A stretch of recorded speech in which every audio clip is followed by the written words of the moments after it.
नी, क्यों रो रही हो? मैं आप लोगों को छोड़ के कहीं नहीं जाऊंगी। मैं हमेशा आप लोगों के साथ रहूंगी। मेरा यकीन करो। मेरी प्यारी बहनों में मेरी जान बसती है। देखा, बबली परी हमें छोड़कर कभी नहीं जाएंगी। नैनी, आपने मुझे बुलाया? हाँ, क्यों ना हम शादी कर लें? मैं शादी तो करूंगी, पर मेरी कुछ शर्त है।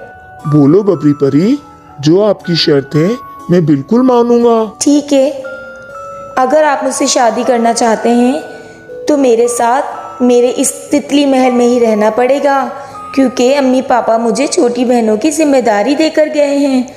हाँ बबली परी, जैसे आप बोलोगी वैसा ही होगा। मैं शादी करके आपके साथ, आपकी बहनों के साथ ही रहूंगा।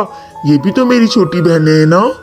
आप परेशान मत हो। सब साथ साथ खुश रहते हैं।